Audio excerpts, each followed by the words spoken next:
एक योजना जो हमारे घोषणा पत्र के अंदर अंकित है, कृषि उन्नत योजना, 21 क्विंटल पर एकड़ धान की खरीदी 3100 रुपए में, इसकी एक मुश्त भुगतान होगी, जिसके लिए पंचायत भवनों में नकदी काउंटर बनेंगे। महतारी वंदन योजना 12,000 रुपए की वार्षिक वित्तीय सहायता विवाहिता महिलाओं को दी जाएगी। रिक्त शासकीय पदों को, जो हमारे शासकीय पद है, ये 1 लाख लोगों का उसमें भर्ती होगी, समयबद्ध तरीके से पारदर्शिता के साथ इसमें भर्ती होगी। प्रधानमंत्री आवास घर घर निर्मल जल अभियान 18 लाख लोगों को पहली कैबिनेट की बैठक में ही निर्णय होगा और 18 लाख लोगों को प्रधानमंत्री आवास हेतु धनराशि का आवंटन किया जाएगा। 2 साल में घर घर में नल से जल पहुंचेगा। तेंदुपत्ता संग्रहण दर एवं बोनस 5,500 प्रति मानक बोरा, 4,500 तक बोनस, 15 दिन तक संग्रहण, चरण पादुका एवं अन्य सुविधाएं का पुनः प्रारंभ होगा। दीनदयाल उपाध्याय कृषि मजदूर कल्याण योजना, भूमिहीन खेतीहार मजदूरों को प्रतिवर्ष 10,000 रुपए की राशि दी जाएगी। आयुष्मान भारत स्वस्थ छत्तीसगढ़ योजना, 10 लाख तक का इलाज। गरीब आदमी के पास पैसे नहीं होते थे, अगर कैंसर हो गया, लिवर खराब हो गया, बीमारी हो गई, तो उसका जमीन बिक जाती थी, घर बिक जाता था, तो भी इलाज नहीं हो पाता था। माननीय प्रधानमंत्री जी ने आयुष्मान योजना का प्रारंभ किया है। 10 लाख का मुफ्त इलाज आपका होगा। ये मोदी जी की गारंटी है, ये भाजपा की गारंटी है।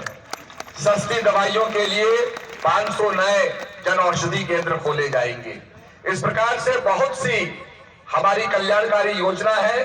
तो इस समय अगर आप चाहते हैं कि कल्याणकारी योजना को हम लागू करें, तो कमल का बटन दबाइए, कमल छाप को अपना वोट दीजिए और छत्तीसगढ़ का विकास कीजिए। छत्तीसगढ़ 4 धाम यात्रा की तरह हमारे यहाँ 4 धाम यात्रा होती है, यमुनोत्री, गंगोत्री, केदारनाथ, बद्रीनाथ। पिछले साल 45 लाख लोग उसमें आए थे। इस साल की यात्रा में 55 लाख से अधिक यात्री आए हैं। तो 4 धाम यात्रा की तरह 5 मंदिरों का एक सर्किट बनाया जाएगा, जिसमें कि सभी लोगों को इसका लाभ मिलेगा। पर्यटकों की भारामार लग जाएगी।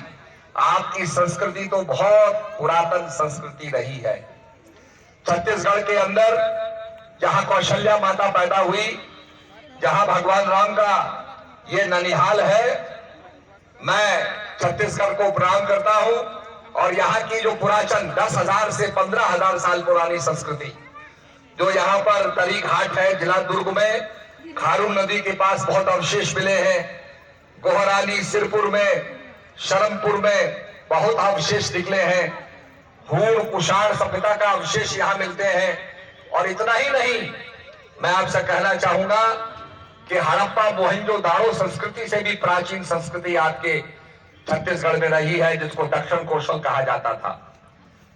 राम मंदिर, भव्य राम मंदिर का निर्माण हो रहा है। अभी अभी हमने दीपावली मनाई, भगवान राम अयोध्या लौटे, परंतु पुनः हम दीपावली मनाएंगे। 22 जनवरी को भव्य मंदिर का निर्माण हो रहा और ये भी दीपावली की तरह मनाने का उत्सव है। तो मैं आपको राम मंदिर, जो 500 साल से जिसका झगड़ा चल रहा था, जिसको तोड़ करके मस्जिद बना दी गई, भगवान राम का जहां जन्म भारत में ही तो हुआ है, दुनिया में तो और कहीं नहीं हुआ है। तो भारत में राम का ही मंदिर बनेगा और कहां बनेगा।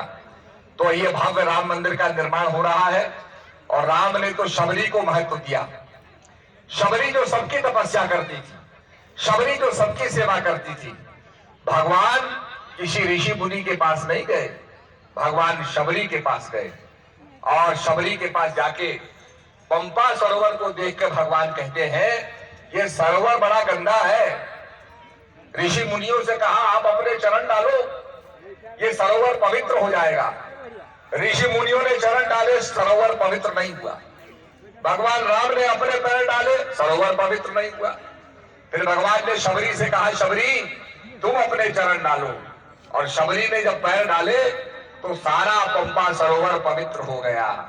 भगवान ये दिखाना चाहते थे कि एक ऋषि मुनि दूसरे ऋषि मुनि से ईर्ष्या करता है। विश्वामित्र जी वशिष्ठ मुनि से ईर्ष्या करते थे और वशिष्ठ मुनि के उन्होंने 100 पुत्र मार डाले। आप देखिए 100 पुत्र मार डाले। भगवान राम राक्षसों को मारते मारते तामस की वृद्धि उनके अंदर हो गई थी, तो वो जब चरण डाले तो पंपा सरोवर पवित्र नहीं हुआ। भगवान शबरी को महत्व देना चाहते थे। भगवान ने शबरी से कहा, शबरी ने कहा प्रभु मैं तो बहुत दीनहीन हूं, मेरे को काहे कह रहे हैं। भगवान ने कहा शबरी तुम ही बची हो तो तुम चरण डालो। और शबरी ने जब चरण डाले तो पंपा सरोवर पवित्र हो गया, क्योंकि शबरी सबकी सेवा करती थी। शबरी के अंदर कोई नेगेटिविटी नहीं थी, शबरी के अंदर किसी के प्रति दुराव नहीं था, सद्भाव था। और ये सद्भाव सनातन धर्म सिखाता है। आज जो सनातन की निंदा कर रहे हैं वो सनातन को समझते नहीं है। मैं आपसे कहूं, अभी अभी मैं हेलीकॉप्टर से आ रहा था, हवा में था, मैंने पंडाल देखा, आपको देखा, सबको देखा। ये ढोल बजा रहे थे उनको देखा, ऊंचे से देखा। अब यहां से तो आप दिखाई दे रहे हैं, पर वहां से सारा प्रांगण दिखाई दे रहा था, क्योंकि मैं ऊंचे पे था।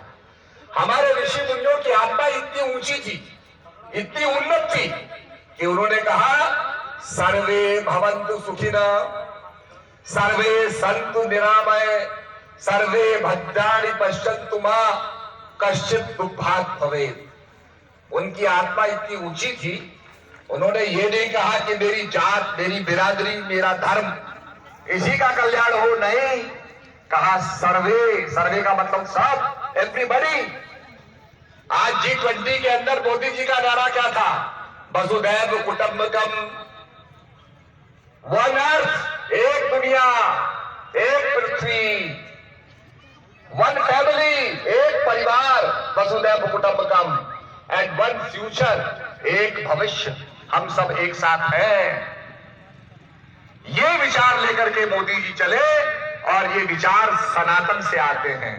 जो सनातन को नहीं समझते वो सनातन की निंदा करते हैं, सनातन धर्म को नहीं जानते हैं। सनातन ने यह सिखाया कि कुत्ते में किसी भी व्यक्ति के अंदर, ब्राह्मण के अंदर समान रूप से जो आत्मा को देखता है वही ब्रह्म ज्ञानी है, वही ब्राह्मण है। जो सबके अंदर ब्रह्म को देखता हो, ब्रह्म की पूजा करता हो। तो ये मैं आपसे कहना चाहता हूं, सनातन धर्मो रक्षति रक्षतः, जो धर्म की रक्षा करता है धर्म उसकी रक्षा करता है। तो आइए हम सनातन की रक्षा करें।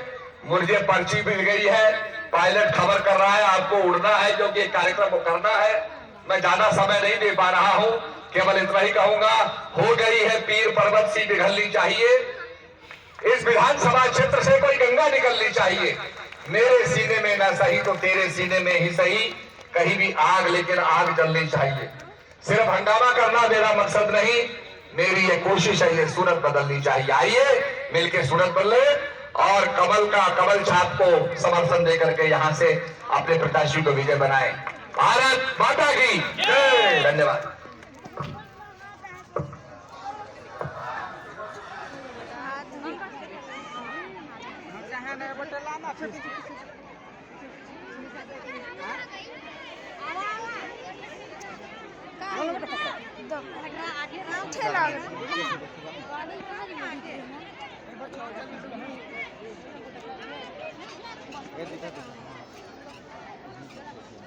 नहीं दिखता और हिने हो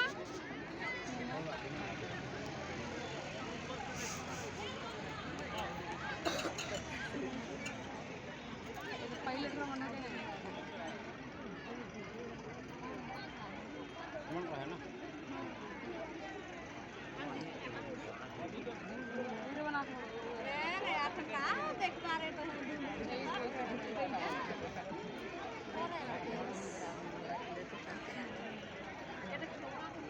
दूसरा हो जाए नीचे से देखो कहीं बनाके बनाना ना फुटा चिप पायलट बने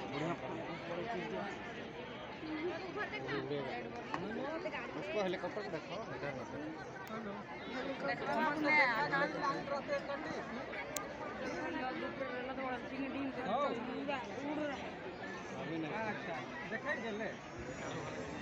ठीक है